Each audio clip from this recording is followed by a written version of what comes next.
여러분 축복합니다. 우리 하나님께 영광의 박수 올려드립니다. 자, 오늘은 핍박받는 자, 의리를 핍박받는 자.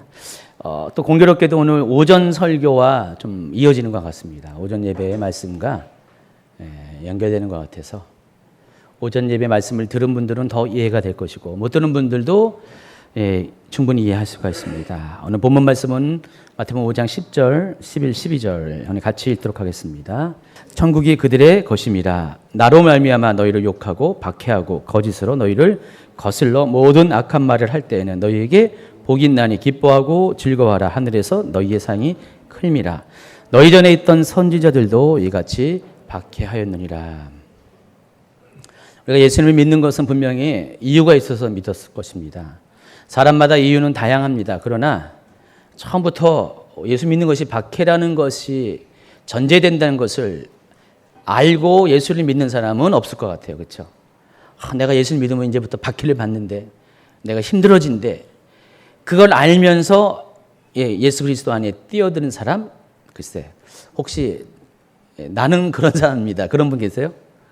아마도 없을 것 같아요. 많은 것을 기대하고 왔을 것입니다. 좋은 것을 기대하고 왔을 것입니다. 저 또한 예수님을 믿은 게 고등학교 2학년 1월 1일부터 믿었어요. 그 전에 한두 번은 교회를 나갔는데 너무 힘들었어요. 학창 시절이 너무 힘들었습니다. 가정 환경이 힘들었고 다 캄캄했어요. 정말 캄캄해가지고 뭐 이렇게 앞이 안 보였어요. 그러다 보니까 누군가 예수를 전했을 때 그때는 정말 이렇게 믿고 싶더라고요. 그래서 고등학교 2학년이 되는 그 해 1월 1일 날 교회를 나가면서 아주 올인했습니다. 아마 제가 보니까 성주 형제 같은 그런 것 같아요. 성주 형제가 지금 석 달 됐는데 올인하고 있잖아요. 저는 그보다 더 올인한 것 같아요. 그래서 교회의 어떤 소속감들도 그냥 낯가림 없이 원래 낯가리는데 뚫고 들어가면서 최선을 다했어요. 석 달, 6개월 되니까 뭐 몇 년 믿은 사람처럼 이렇게 바뀌었습니다. 은혜도 체험했고 성령도 경험했고 등등 해서 제가 그 예수를 믿었을 때 고등학교 2학년 때 예수를 믿었을 때는 정말 많은 기대를 가지고 믿었어요. 교회를 다니면 다 좋아질 것이라는 것, 이 어둠에서 빛으로 바뀔 것이라는 것, 내 삶의 모든 막막한 것에서 돌파가 일어날 것에 대한 기대를 갖고 나갔었는데 실은 그때부터 더 어렵더라고요. 힘들더라고요. 물론 한동안에 하나님 은혜가 충분히 있었고 하나님 그 은혜로 준비되는 시간이 지나자마자 더 힘들었어요. 정말 실제로 박해가 왔습니다. 저한테. 누구한테 박해 올 것 같아요? 먼 데서 온 것이 아니었어요. 가까운 곳에서 왔습니다. 부모님한테 왔습니다. 저희 어머니는 박해한 건 아닌데 아버지.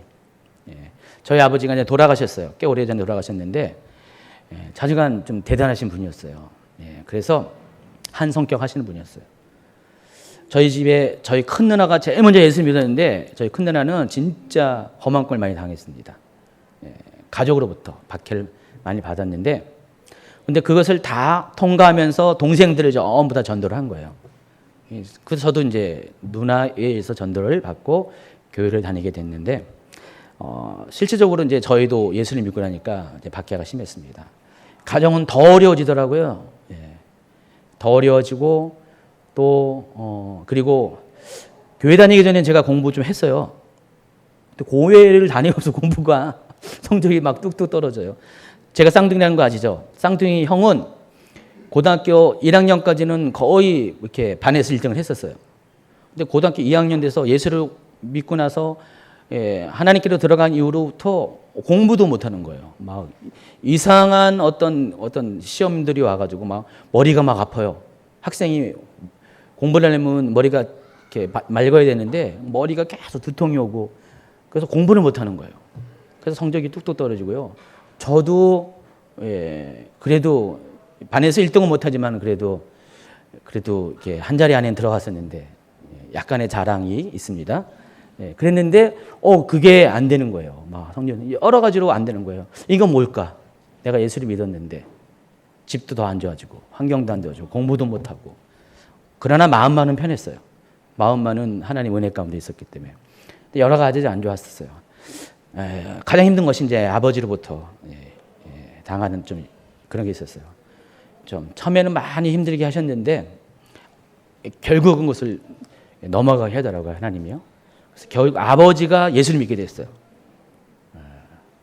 최종적인 것은 아버지는 그 이후에 10여 년 후에 예수 믿고 돌아가셨는데 그때 잠깐 예수를 믿었어요. 예, 받아들였어요. 그래서 박해를 안 하게 됐죠. 전혀 없는 건 아니지만 자주가 이제 그 모진 박해는 없었는데 사실 그 기간이 거의 1년 가까이 된 것 같았어요. 제가 돌이켜 보니까 팔복의 내용이 맞는 것 같아요. 심령이 가난한 자가 복이 있나니 천국이 저희 것이고 애통한 자가 본다니 저희가 위로를 받을 것이며 이런 내용들이 제가 예수님을 믿고 난 이후에 살아왔던 것들의 과정들과 비교해 보면은 맞다. 동감이 일어납니다. 우리는 이런 과정을 겪어서 결국은 천국을 소유하는 거구나. 처음부터 쉬운 것이 없다는 것입니다. 모든 것이 대가가 있어야지 열매가 있는 것입니다. 여러분 대가 없는 열매 구하지 마세요. 노력 없는 어떤 성취 구하지 마시기 바랍니다. 하나님은 일상적인 삶뿐만 아니라 영적인 것도 여러분에게 대가를 요구합니다. 고통이라는 터널을 통과해야지 어둠 끝에 빛을 보는 것입니다. 고진감래라고 있잖아요. 고생 끝에 낙이 오는 것. 성경적인 이야기입니다. 그래서 우리 가운데 하나님께서는 처음부터 작정하신 것이 여러분을 복되게 하신 것이에요. 여러분이 복이라고 그랬어요. 아예 복이라고 선언했습니다. 그래서 여러분은 이렇게 예수 안에서 새롭게 출생할 때 그 순간부터 여러분은 여러분의 본질이 정체성이 복을 갖고 태어난 사람입니다. 그러나 그 복을 누리기 위해서는 반드시 복을 누릴 수 있는 자격을 갖춘 사람이 되어야 한다는 것입니다. 그래서 하나님은 이러한 어떤 팔복의 과정들을 허락하셨습니다. 그래서 오늘 이 마지막 단계가 의를 위해서 핍박을 받는 단계. 여기까지 통과해야지 여러분 삶 가운데 완전한 하나님 나라가 성취가 된다는 것입니다. 그럼 의를 위해 핍박받는 것이 과연 뭘까? 아까 낮에도 오전에 설교했지만은 여기서 말하는 의는 하나님 뜻을 가리킨 거죠. 의에 줄이고 목마른 자, 또 하나님의 마음을 알기 위해서 하나님 뜻을 알기 위해서 줄이고 목마른 자는 복이 있다고 그랬습니다. 하나님이 배부르게 채워줄 것이라고 했는데 같은 의를 말한 것입니다. 하나님 뜻, 하나님 마음, 하나님 때문에 그래서 핍박받는 자 그런 사람이 복이 있는 것입니다. 여러분 때문에 그런 것이 아니에요. 여러분의 어떤 비전 때문에 여러분의 어떤 입장 때문에 여러분이 주장하는 그것 때문에 그런 것이 아니라 오직 하나님 뜻 때문에 핍박받는 사람이 복이 있습니다. 많은 사람들이 착각을 해요. 나는 하나님 때문에 핍박받는다고. 하나님 때문에 내가 가정에서 좀 어려운 일 당한다고. 근데 가만히 살펴보면 하나님하고 상관없는 때가 많이 있어요. 자기의 잘못, 자기의 죄악, 자기의 불성실 때문에 그렇게 받는 분이 종종 있다는 것입니다. 베드로전서 2장 20절에 보니까 이런 말씀이 있더라고요. 죄가 있어 매를 맞고 참으면 무슨 칭찬이 있으리요. 그러나 선을 행함으로 고난을 받고 참으면 이는 하나님 앞에 아름다움이라. 그럼 죄가 있어서 매를 맞고 참는다는 것은 아무런 보상도 칭찬도 없습니다. 오직 예수님 때문에, 예수님 믿는 것 때문에, 예수님의 뜻 때문에 고난을 받고 참으면 이것은 하나님 앞에 아름다운 것이고 이런 사람들에게 하나님은 복을 주시는데 천국을 주신다는 것입니다. 그래서 여러분이 무엇을 하든지 어떤 상황 가운데서 내가 하는 것이 과연 어떤 의미가 있는지, 내 인생이 무엇 때문에 살아가는지, 내가 이 일을 왜 하는지에 대한 분명한 성찰이 있어야 돼요. 그리고 그 다음에 판단을 주님께 맡겨야 됩니다. 과연 내가 하는 것이 주님을 위해서 하는 것인가, 주님의 뜻을 쫓아가는 것인가, 주님의 영광을 위해서 하는 것인가에 대한 분명히 있습니다. 오늘 찬양했습니다. 찬양을 했는데 왜 했습니까, 여러분? 아까 찬양하는 모습을 일단 보면은 분명히 100% 주님 때문에 하는 거였어요. 주님을 알게 된 그 감격 때문에 그 열정이 여러분을 알고 찬양하게 했습니다. 여러분 분명히 주님 때문에 하는 거 맞아요. 근데 때로는 그렇지 않은 경우가 있어요. 저는 가끔 가다가 표정을 보면은 저 사람이 왜 찬양하는지에 대한 그 이유가 좀 이렇게 판가름이 돼요. 진정한 이렇게 예배자는요, 그 표정에서부터, 모션에서부터, 행동에서부터 정말 저 사람이 예배자라는 것이 증명이 돼야 됩니다. 그렇죠?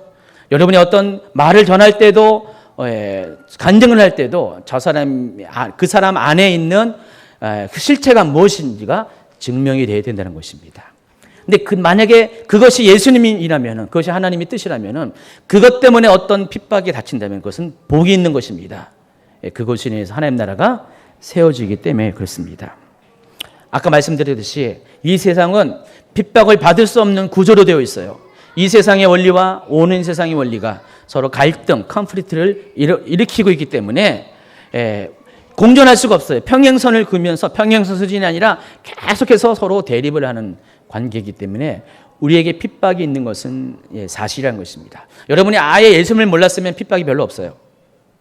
여러분이 예수님 안에 인격적인 변화가 없으면 핍박이 없습니다. 그런데 여러분이 예수님을 제대로 믿기 시작하면은 실제로 핍박이랍니다. 왜 그러냐면은 여러분의 삶을 지배하고 있고 영향력을 끼쳤던 그런 악한 영이 가만히 있을 수가 없어요.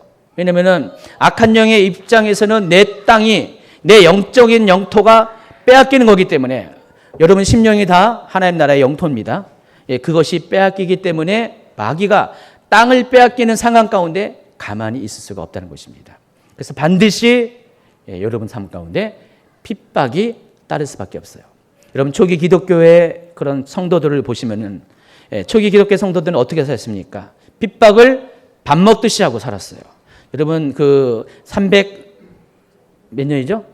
기독교 313년 기독교가 공인되기 전까지 약 250년 동안에 초기 기독교의 역사는 크고 작은 박해들이 있었는데 그중에서 손꼽는 박해만 모아도 10번의 박해가 있었어요.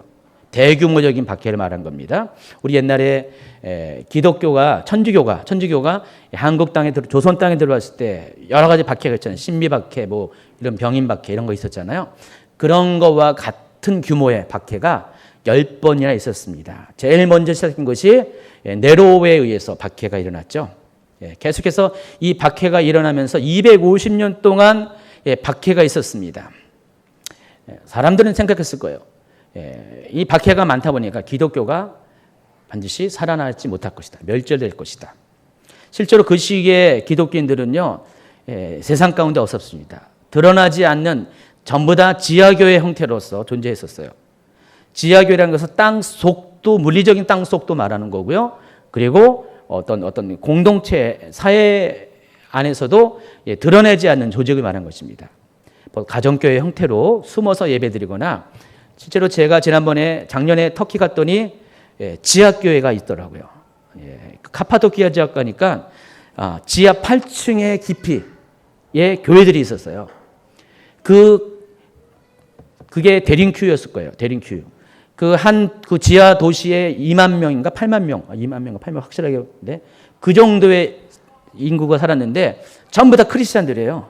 그들이 박해를 피해서 초기에는 로마 정부로부터의 박해를 피해서 또 나중에는 이슬람의 박해를 피해서 거의 1000년 동안의 그 카파도키아 지역에 이 데링큐와 같은 지하 도시가 있었습니다. 마침내 AD 313년에 기독교가 공인되었을 때 놀라운 일이 벌어졌습니다. 기독교가 멸절되지 않았습니다. 오히려 기독교가 더 컸습니다. 여러분, 이 AD 1세기가 딱 지나서 기독교가 복음이 전파된 지 100년이 지난 다음에 그때 당시 사회적인 통계, 물론 지금의 학자들이 이렇게 거슬러서 이렇게 연구한 바에 의하면은 로마 제국 인구의 거의 50%가 다 기독교인이었대요. 여러분, 중국이 개방을 하고 나서 딱 뚜껑을 열어보니까 1억 명의 기독교인이 있었잖아요. 지금 북한 땅도 수십만 명의 기독교인이 있습니다. 멸망당하고 없어질 것 같았던 기독교지만은 그러한 뚜껑을 열고 보니까 그 안에는 놀라운 기독교의 부흥이 있었다는 것입니다. 오히려 기독교는요, 핍박이 멈추면 부흥이 멈춥니다. 아세요? 핍박이 없어지면, 고난이 없어지면은 여러분의 신앙은 죽어갑니다. 그래서 기독교의 자양분은 핍박이에요. 환난이에요. 고난이에요. 그걸 통해서 기독교가 성장하게 된다는 것입니다. 한국교회도 그래요. 한국교회도 핍박이 있었고 핍박을 넘어서 기독교가 부흥됐고, 그러나 기독교가 이제 사회적인 주류가 된 이후, 저는 개인적으로 그게 1988년 이후, 서울 올림픽 이후에 기독교가 완전 사회적인 주류가 되었어요. 귀족 문화를 누릴 수 있는 그런 시대였어요. 대형교회가 많이 되었고, 목회자들도 그렇게 다 똑같이 고생도 하고 교회가 자라가는 그런 성장의 과정을 겪었지만은 그때 이후로 대형교회가 아주 즐비하게 되면서 기독교가 이제 사회적인 어떤 영향력을 끼치게 될 그때부터 기독교는 성장세가 꺾여 버렸습니다. 그리고 계속해서 하락하고 있어요. 그래서 그 이후에 지금 한 20년, 30년 가까이 되는 이 시기에 기독교의 사회적인 영향력은 많이 죽었습니다.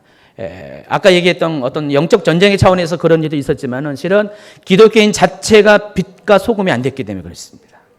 어떤 선명한 기독교인의 그런 색깔이 없어졌기 때문에 그렇게 되었습니다. 그런 것을 통해 보면은 유럽 사회도 그렇고 미국도 그렇고 한국도 그렇고 앞으로 중국도 아마 그럴 것 같은데 모든 사회 가운데 이 핍박은 교회를 부흥케 하는 성장케 하는 아주 필수 비타민과 같은 영양분에 해당한다는 것입니다. 하나님은 어쨌든 이 방식을 통해서 교회를 성장시켰습니다. 그래서 저는 기독교를 가리켜서 반전 드라마를 쓴다고 볼 수가 있어요. 십자가에 죽은 것 같았으나 하나님은 살리셨고 모든 것이 멸망당한 것 같지만은 하나님 다시 확장케 하시는 것. 이게 하나님의 방식이라는 것입니다. 의를 위해서 핍박을 받아야 될 이유가 뭘까요? 아까 얘기한 것처럼 어떤 사회적인 구조, 영적인 구조가 이 세상의 원리와 오는 세상의 원리가 이렇게 같이 공존되는 갈등을 일으키는 세대에 살고 있습니다. 또 한 가지는 여러분을 향한 하나님의 뜻이 아직 포기되지 않았기 때문에 하나님의 여러분을 향한 계획들이 다 있다는 것이에요. 그래서 하나님의 계획이 내려지지 않는 한 여러분은 핍박을 받을 수밖에 없다는 것입니다.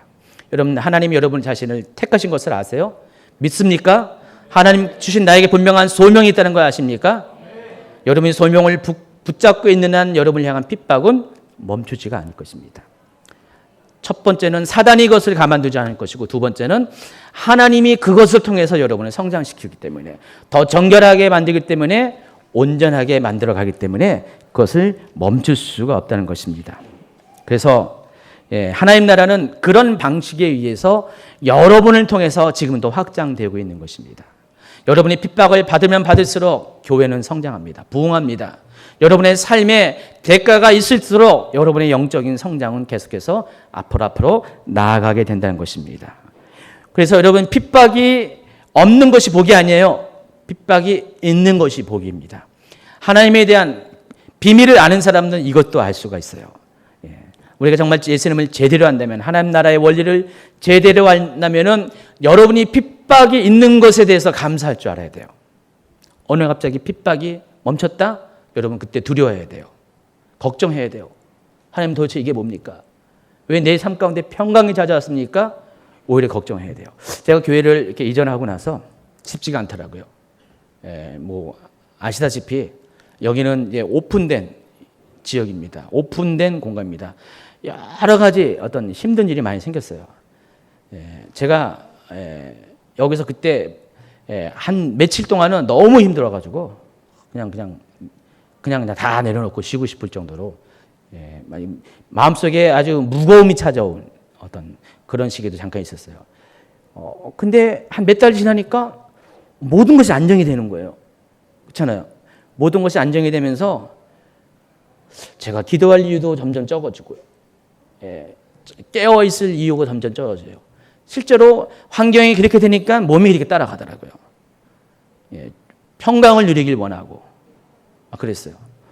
근데 최근에도 얼마 전까지 그랬다가 하나님이 갑자기 정신을 번쩍 뜨게 하는 몇 가지 사건들을 허락했어요. 갑자기 정신이 번쩍 들더라고요. 지난주에도 뭔 일이 생겼고요. 그래서 막 이런 일이 생기니까 어떻게 돼요? 제가 잠잘 수가 없는 거예요. 일반적인 잠을 말하는 것이 아니라 제 영이 잠잘 수가 없다는 거죠. 깨어 있을 수밖에 없고 하나님을 의지할 수밖에 없어요. 어떻게 보면은 사람이 무슨 이렇게 비열해, 이렇게 치사해, 좋을 때는 하나님 의지하지 않고 이렇게 힘들 때만 하나님을 저나 여러분이나 똑같은 욕심을 가진 사람들의 그런 동일한 모습입니다. 저 또한 마찬가지예요. 그러다 보니까 하나님에 대해서도 구하게 되고, 그러면서 이것을 보면서 이게 축복이구나 정말. 내가 이 핍박을 통해서 하나님께 더 나아갈 수 있는 기회를 얻게 되고 하나님과 더 친밀해질 수 있고 하나님의 뜻을 더 알아가는 이것이야말로 축복이다라는 것들을 알게 됐습니다. 하나님은 예, 이런 과정을 통해서 여러분을 하나님의 식구로 부르십니다. 핍박을 통과하는 자들에게는 아까 뭐라고 했습니까? 3인칭에서 그 언어가 2인칭으로 바뀐다고 그랬죠. 예. 핍박을 통과하는 자들이 부르는 호칭이 하나님은 예수님 뭐라고 했어요? 그들에서 너희라고 바뀌었습니다. 3인칭에서 2인칭으로 바뀌었습니다.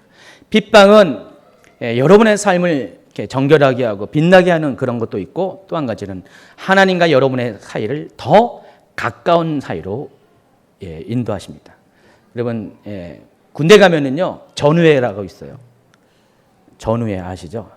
같은 전쟁의 그런 싸움터에서 통과하는 사람은 목숨을 서로 나눴기 때문에 아주 돈독하다는 것입니다. 우리 교회 김재일 성도님 아시죠? 그분이 이제 해병대 출신입니다. 근데 벌써 해병대 제대한 지 50년이 되셨어요. 근데 아직도 해병대 친구들을 만나고 계시더라고요. 저는 옛날 친구 거의 못 만나고 있는데, 목회자가 된 이후로는 완전히 거의 뭐 이렇게 제 스스로도 좀 이렇게 그런 부분에서 단절 아닌 단절을 이렇게 하고 있는데, 이분은 50년이 돼도 막 친구를 만나는데, 대화하는 것을 예전에 봤더니 완전히 여러분 이렇게 10대들이 서로 대화하는 거와 똑같아요. 그냥 완전히 그냥 욕을 섞으면서 그냥 철부지 애들처럼 막 대화하는 거예요. 근데 이분이 이제 예수님을 알고 이제는 이제 언어가 바뀌었어요. 가지고 친구들이 깜짝 놀라요. 욕을 안 하니까. 너무 점잖해지니까 친구들이 이상한가 봐요. 근데 그 오래된 전우들은 수십 년이 지나도 그 관계가 똑같아요. 친밀하기 때문에. 베트남에서 만난 그런 전우들이니까. 우리가 전쟁을 통과할 때 같이 전쟁에 합류한 사람들의 관계는 이와 같다는 것이죠. 하나님과 여러분도 마찬가지예요. 예수님과 여러분도 마찬가지입니다. 예수님의 고난에 여러분도 동참하는 것, 바로 전우회가 생기는 것입니다. 예수님이 당한 핍박을 여러분이 같이 감당하는 것, 예수님이 주신 십자가를 여러분도 지는 것, 그것은 그 누구보다도 더 가까운 생명을 나눈, 피를 나눈, 목숨을 나눈 관계이기 때문에 굉장히 소중한 겁니다. 하나님은 여러분을 그런 자리에까지 이르기를 초청하십니다. 그냥 멀리 있는 그 사람과의 관계가 아니라 나와 너의 관계로 초청하는데, 그 관계는 오직 한 가지입니다. 바로 이 핍박을 감당한 사람, 대가를 지불한 사람만이 그럴 수가 있다는 것입니다. 더 친밀한 관계로 하나님께로 가기를 원하는 분들은 아주 편한 길로 그 친밀함을 추구하지 마세요. 주를 위해서 여러분이 치를 대가들을 다 치러서 오직 예수님밖에 없다는 것이 여러분 삶 가운데 확신이 되고, 하나님도 그런 여러분들을 인정하게 되면은 하나님과 여러분의 관계는 더욱더 친밀하게 된다는 것입니다. 하나님은 그런 단계까지 여러분을 끌어올리시길 원합니다. 그리고 그런 사람들을 가리켜서 나의 친구라, 나의 자녀라고 말할 것이고, 그런 사람을 통해서 하나님 나라를 맡기실 수가 있다는 것입니다. 아무에게나 못 맡겨요. 그런 사람에게 반드시 맡깁니다. 어떤 사람은 정말 영혼들을 하나님께로 그냥 많이 인도하는 사람들이 있죠. 나는 아무리 이렇게 해도 나를 통해서 영혼이 인도되지 못하는데, 근데 그 사람은 잘 보면은 언변이 좋아서 말을 잘해서 그런 게 아니라 그 사람 속에 대가를 지불한 예수 그리스도의 생명이 있고, 그 생명이 그 안에 있기 때문에 그것이 사람들에게 전달되는 것이에요. 영은 영으로 통합니다. 그래서 그걸 통해서 사람이 알게 되면서 그 사람 안에 있는 예수 그리스도의 생명을 보고 복음을 받고 들어오는 것입니다. 저는 주님께 청년들이 딱 그런 사람들이 되기 바랍니다. 아직은 여러분 미약한 것처럼 보이지만은 여러분의 그런 변화를 통해서, 여러분의 그런 어떤 하나님과의 관계를 통해서 더 많은 청년들이 지금 어둠 속에 있는, 비질이 속에 있는 기독교 세계가 아니라 이 세상의 적그리스도의 체계 안에 있는 청년들이 많이 돌아오게 될 것입니다. 여러분, 교회에 다닌다는 그 허울뿐인 이름을 갖고 교회 생활하는 청년들 너무나 많이 있습니다. 껍데기와 같은, 마지막 때 하나님이 한 번에 체질에 다 날아갈 그런 가라지와 같은 사람들이 많이 있습니다. 여러분, 아마도 여러분은 그러지 않을 것 같아요. 아주 묵직하잖아요. 예, 몸무게도 있고 예, 다들 묵직하잖아요. 예, 묵직한데 육체적인 묵직함이 아니라 영혼의 묵직함을 가지기 바랍니다. 아이곡들 되시기 바랍니다. 그래서 그 마지막 때의 추수에 여러분이 동참하고 놀라운 열매들을 맺는 여러분 되길 바랍니다.